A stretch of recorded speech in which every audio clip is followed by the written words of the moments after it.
Hello दोस्तों, welcome to daily current affairs web series. आज है दोस्तों 20 अप्रैल और आज हम करेंगे आज का daily analysis daily current affairs का। तो दोस्तों आज का पहला टॉपिक है डिस्क फुटेड बेट। ये टॉपिक खबरों में क्यों बना हुआ है और ये खबरों में क्यों बना इसका कारण पढ़ेंगे, स्टडी करेंगे। और ये टॉपिक है दोस्तों इन्वायरमेंट से रिलेटेड। तो देख लेते हैं ये जो डिस्क फुटेड बेट है दोस्तों, ये है एक नई प्रजाति चमगादड़ की। अब ये कहाँ पाई गई है? तो ये पाई गई है मेघालय इंडिया में। स्थान याद रख लीजिएगा। और इसका एक इम्पॉर्टेंट चीज़ क्यों है, तो ये स्पीसीज का साइंटिफिक नेम पूछेगा। और ये फ्लाइंग बेट होती है, जैसे चमगादड़ होते हैं फ्लाइंग बेट।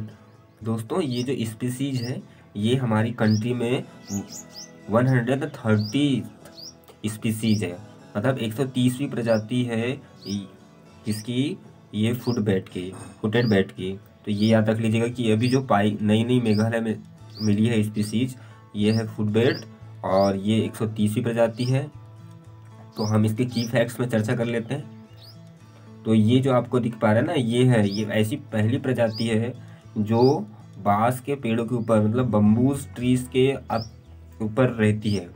और इससे पहले जो भी बैट थे वो बम्बू पेड़ के ऊपर, बांस के पेड़ के ऊपर नहीं रहते थे। लेकिन ये जो अभी हमको स्पीसीज मिली है दोस्तों, ये बम्बू पेड़ के ऊपर भी रह सकती है। ये वही बात कहेगी दोस्तों कि ये बम्बू के पेड़ यानी बांस के पेड़ों के ऊपर रह सकते हैं, स्थान बना अपने की फैक्ट है दोस्तों। ये जो है बैट मेघालय में पाई जाती है सबसे ज़्यादा। 66 काउंट की गई है, जो हमारे यहाँ पर 130 कुल टोटल है। तो स्पीसीज सिर्फ मेघालय में पाई जाती है, ये चीज़ याद रख लीजिएगा। आर्टिकल आपको क्लियर हुआ होगा। आइए चलते हैं नेक्स्ट आर्टिकल के ऊपर। तो नेक्स्ट आर्टिकल है दोस्तों जैन। ये टॉपिक है जन अनुशासन पखवाड़ा।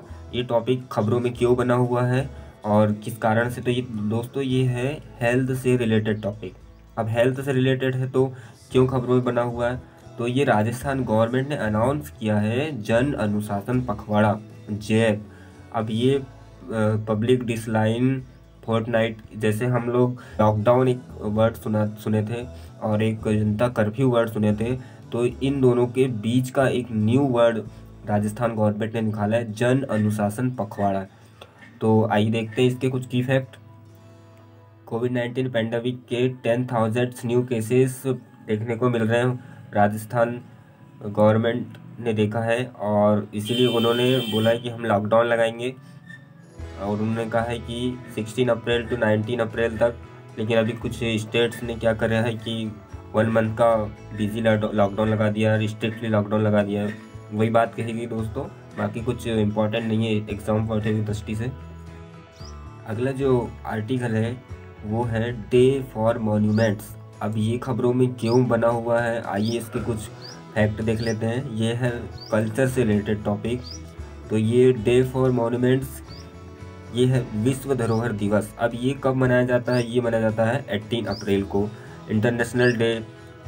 ये विश्व धरोहर दिवस याद रख लीजिएगा। अब ये क्यों मनाते हैं दोस्तों? तो ये मनाते हैं जो हमारी बहुत सारी पुरानी स्मारक है, जो मोनूमेंट्स है ना, धरोहर है, उनको लोगों को बताने के लिए कि हमारे पास ये बहुत पुरानी धरोहर मोनूमेंट्स हैं, उनको हम बताएं कि हमारे पास ये स्थायी है। ये वर्ल्ड हेरिटेज डे के नाम से भी इसको सेलिब्रेट किया जाता है। अब इसने जो इस ईयर की थीम रखी है वो थीम इम्पॉर्टेंट है। थीम है कि कॉम्प्लेक्स पैट्स डाइवर्स फ्यूचर, मतलब अभी जो पास्ट में हमारे साथ परेशानियां आई हैं उसको भविष्य में हम डाइवर्स कर सके, बदल सके। तो इसके कुछ की फैक्ट्स देख लेते हैं दोस्तों। तो ये जैसे मान लो हमारी धरोहर जो मॉन्यूमेंट्स हैं वो ये सब आपको दिख रहा होगा, बहुत सारी मॉन्यूमेंट्स। ये हमारी देश की बहुत सारी चीज़ें होती हैं, जैसे मंदिर है, हिमालयस है, सिटी है, रेड फोर्ट है, हिमालयस। सो आई होप दोस्तों आप देख पा रहे होंगे। आगे चलते हैं की फैक्ट के ऊपर। तो ग्लोबली इसको कब अनाउंस किया गया था दोस्तों? तो globally ICOMOS international council on monuments and site, ये इन्होंने सबसे पहले बनाया था, इकोमॉस बोल सकते हैं इसको। और इसको सबसे पहले 1982 में डिसाइड किया गया था कि हम 18 अप्रैल को वर्ल्ड हेरिटेज डे के रूप में सेलिब्रेट करेंगे। और सब इसके बाद जब डिसाइड किया तो इसको अप्रूवल कब किया गया यूनेस्को के द्वारा, 1983 में।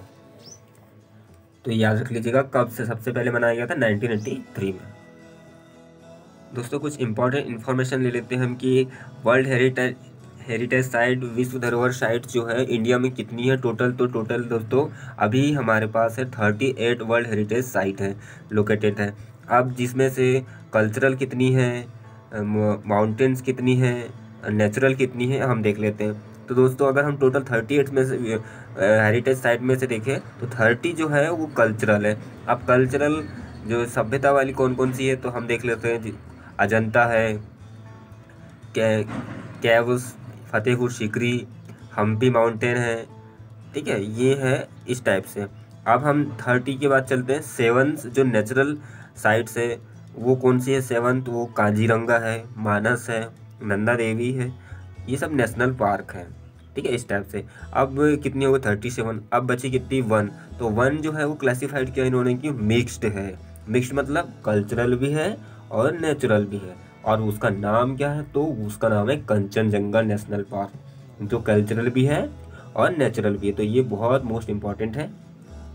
अभी अभी जो 38 एडिशन हुआ इंडिया में लास्ट कल्चरल का, तो 2019 में, तो वो 38 एडिशन याद रख लीजिएगा कहाँ हुआ था, इंडिया में रिसेंटली। तो आपको क्लियर हुआ होगा। आज का अगला आर्टिकल लेते हैं दोस्तों, न्यूक्लियर पावर प्लांट। ये खबरों में क्यों बना हुआ है, इसके पीछे का रीज़न जान लेते हैं। और ये अगर टॉपिक हम ले तो इंटरनेशनल रिलेशन से टॉपिक कनेक्ट करेगा। अब ये जो न्यूक्लियर पावर प्लांट है ये है जापान की फुकुशिमा में। अब जापान की फुकुशिमा में ये न्यूक्लियर प्लांट खबरों में क्यों बना हुआ है तो हम देख लेते हैं कि ये जो है ना जापान के nuclear Fukushima nuclear power plant, इसमें क्या हुआ था कि बहुत सारे रेडियो एक्टिव वाटर है। अब इस रेडियो एक्टिव वाटर को जो बाहर निकालने के लिए उन्होंने कहा है कि हम इसको इंडो ओशियन में भेजेंगे, पैसिफिक ओशियन में हम इसको रिलीज़ कर देंगे। मतलब यहाँ पर फुकुशिमा में क्या है, यहाँ पर फुकुशिमा में इनका मान लो उद्योग है, ठीक है। अब वहाँ पर न्यूक्लियर पावर प्लांट बना हुआ है, यहाँ पर बहुत सारा वाटर भर गया उनके पावर प्लांट में। अब उस पावर प्लांट के अंदर जो वाटर है, उस वाटर के अंदर रेडियो एक्टिव वाटर है। अब वो रेडियो एक्टिव वाटर यदि हम रिलीज़ कर दें इंडो पैसिफिक ओशियन में, तो जब वहाँ पर रिलीज़ कर देंगे दोस्तों, अब कितना रिलीज़ कर रहा है, 1 मिलियन टन वाटर।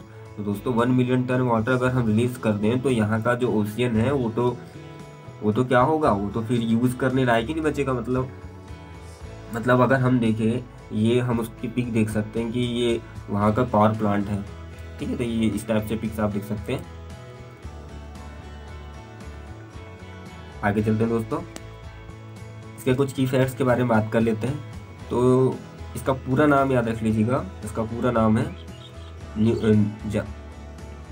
फुकुशिमा, नाम है दोस्तों the Fukushima Danish nuclear power plant. तो ये कुछ जापान में अजीब से नाम होते हैं, आप दानिश करके याद रख लीजिएगा पावर प्लांट का नाम। तो इन्होंने कहा है कि ये जो पावर प्लांट है ये 3.5 स्क्वायर किलोमीटर तक फैला हुआ है इसकी साइट। और the power plant surface major damage, तो ये कब हुआ था, तो ये 2011 में क्या हुआ था, यहाँ पर 9.0 का अर्थक्वेक आया था दोस्तों। तो ये बहुत ओल्ड एज है, तो इसको कहा जा रहा है कि ज़्यादा यूज़ करने लायक नहीं, पावर प्लांट बहुत कमज़ोर हो चुका है। लेकिन क्यों कमज़ोर हुआ उसके पीछे का रीज़न देख लेते हैं। तो उसके पीछे का रीज़न है दोस्तों कि जब 2011 में क्या हुआ था, 9.0 का अर्थक्वेक आया। तो अर्थक्वेक आने से क्या हुआ, ये बहुत वीक हो गया।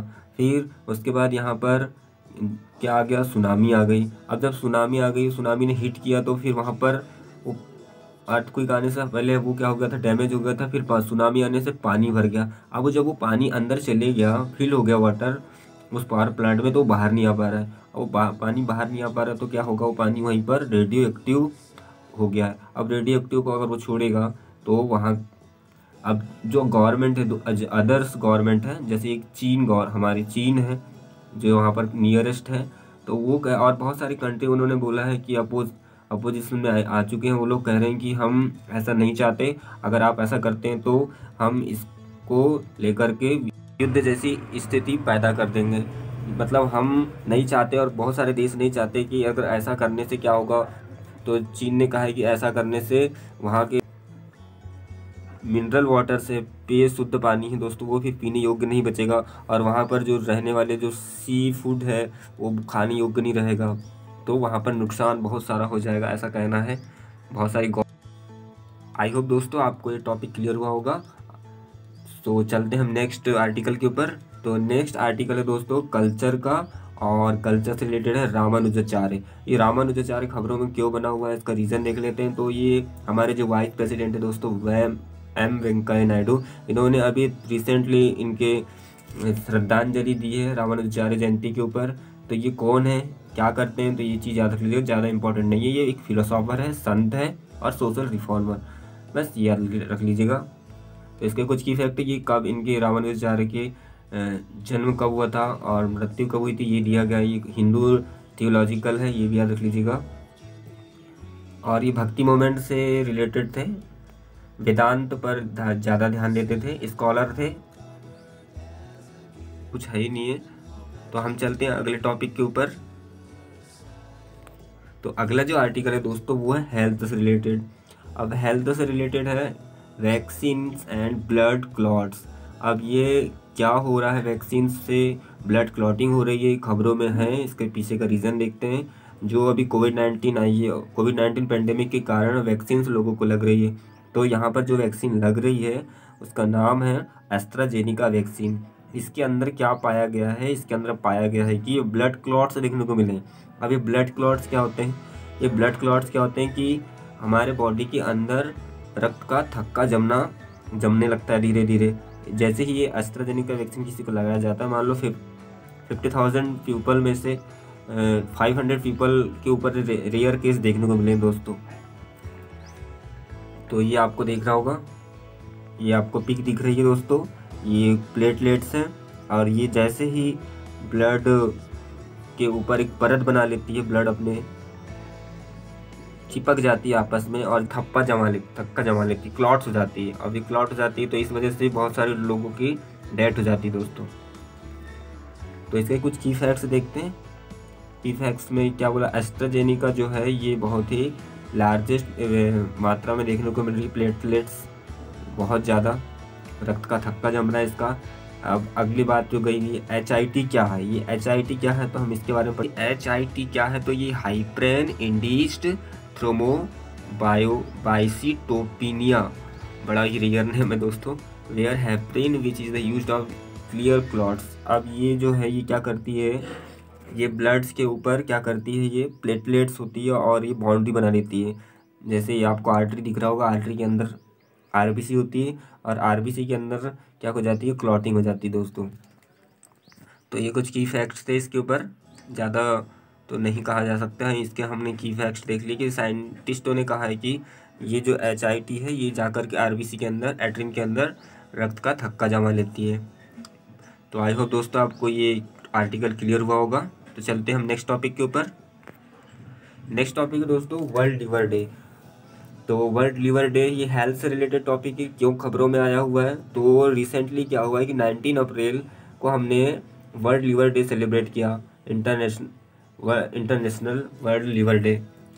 तो ये लीवर की जो प्रॉब्लम आती है, डिजीज़ होती है, वो इसके ऊपर बहुत ही ज़्यादा अवेयरनेस दिखाने की ज़रूरत है। इसलिए क्या करा जाता है दोस्तों, 19 अप्रैल को वर्ल्ड लिवर डे के रूप में सेलिब्रेट किया जाता है। और क्यों किया जाता है, तो अवेयरनेस फैलाने के लिए, जागरूकता फैलाने के लिए लोगों के लिए कि ज़्यादा मोस्ट इम्पॉर्टेंट बॉडी का अगर हम बात करें तो कहा गया है कि liver is the second greatest organ in the body, यानी सेकेंड सबसे इम्पॉर्टेंट पार्ट है हमारे बॉडी का लीवर। अब लीवर के फर्स्ट कौन होगा, तो फर्स्ट होगा ब्रेन, ठीक है। अब ये मोस्ट इम्पॉर्टेंट है ये कहा गया। तो ये क्या करता है, ये करता है हमारे डाइजेशन को, इम्पॉर्टेंट डाइजेशन में हमारी बॉडी के लिए, इम्यूनिटी, मेटाबॉलिज्म, ये इनको मेंटेनेंस रखता है। फिर और बहुत सारी चीज़ों में, जैसे इन्फेक्शन से बचाता, रिमूव कर देता है। कोलेस्ट्रॉल मतलब हमें ऑयल वाला जो ज़्यादा खा लें तो उसको सिक्योर करता है।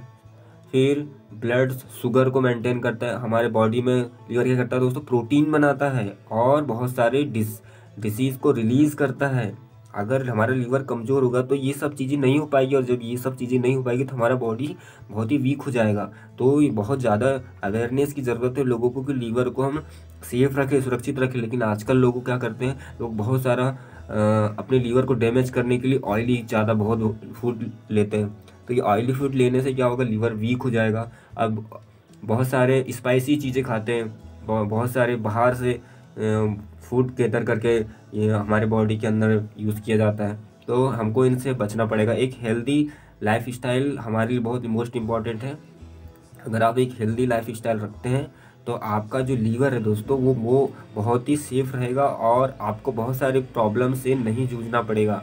बहुत सारे लोग अपने लीवर का ध्यान नहीं रख पाते, हेल्दी फूड नहीं लेते, सुबह कुछ भी खा लेते हैं और उसके बाद फिर ऑयली भी खा लेते हैं, फिर कुछ गर्म कुछ ठंडा, फिर कुछ ऐसे स्मोकिंग, कुछ ऐसे हार्ड ड्रिंक और कुछ सॉफ्ट ड्रिंक, कुछ ऐसे जो रहते हैं इसमें बहुत सारा लीवर को वीक करने के लिए रहता है। कब हर चीज़ों को मेंटेनेंस करना बहुत ही ज़रूरी है लाइफ में, नहीं तो आपके लिए लीवर ज़्यादा समय नहीं दे पाएगा, और जब वो वीक हो जाएगा तो ये सारी बीमारियां आपको सिकनेस के रूप में, इलनेस के रूप में बॉडी पार्ट्स में फिर आपको देखने को मिलेगी दोस्तों।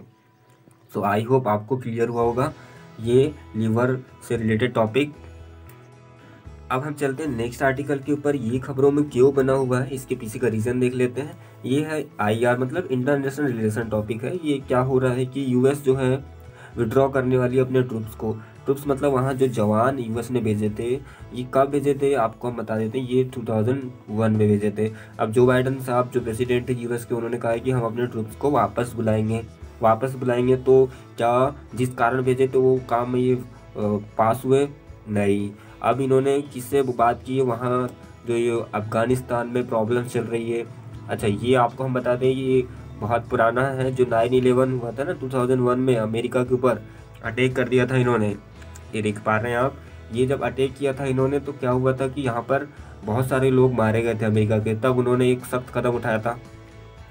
जो तालिबान सरकार है अफ़गानिस्तान के अंदर, उसके अंदर आता है अलकायदा। अब अलकायदा को लीड करता था उसामा बिन लादेन। तो US गवर्नमेंट ने बोला तालिबान को कि आप हमें उसामा बिन लादेन को दे दे। तो तालिबान ने साफ मना कर दिया। तो फिर इन्होंने एक ऑपरेशन चलाया US ने, और US ने क्या किया 2011 में जो उसामा बिन लादेन है उसको मार दिया। पाकिस्तान में जाकर के ये भाग गया था, तो तालिबान ने मना कर दिया। तो उन्होंने कहा कि हम क्या करेंगे, अलकायदा और तालिबान को ख़त्म कर देंगे। लेकिन 2001 से लेकर के US की जो ट्रूप्स हैं, जवान हैं, वो वहाँ पर अपने तरफ से एक प्रकार से गवर्नमेंट को सपोर्ट कर रहे हैं। वहाँ के तालिबान को नहीं, वो कुछ गवर्नमेंट के लिए लड़ते हैं। लेकिन यदि अब उनको वापस बुला लेने से क्या इनके बीच का जो डिस्प्यूट्स है, जो झगड़े हैं, वो क्या ख़त्म हो जाएंगे। तो ये चिंताजनक विषय है। जब ये वापस आ जाएंगे तो क्या वहाँ तालिबान का राज हो जाएगा, क्या वहाँ पर गवर्नमेंट राज करेगी। तो इनके बीच झगड़े चलते रहेंगे। इस बीच फैसला लिया जो बाइडन। अब जो बाइडन क्या कर रहे हैं, जो बाइडन चर्चा कर रहे हैं कि वहाँ इससे पहले जो डोनाल्ड ट्रंप थे प्रेसिडेंट, और तो ये आई होप दोस्तों ये वही बातें कही गई है, बात चल रही है उनकी। जो बराक ओबामा थे, प्रेसिडेंट जॉर्ज बुश थे उस समय। तो ये आपको क्लियर हुआ होगा। देखते हैं आगे क्या कुछ न्यूज़ मिलती है तो हम आपको बताएंगे इस बारे में। तो दोस्तों ये था आज का करेंट अफेयर्स। आई होप आपको ये सभी टॉपिक क्लियर हुए होंगे। तो मेरे इस लेक्चर को वाइडली शेयर करिए, लाइक करिए, सब्सक्राइब करिए। सो गुड बाय दोस्तों, have a nice day, take care, bye bye.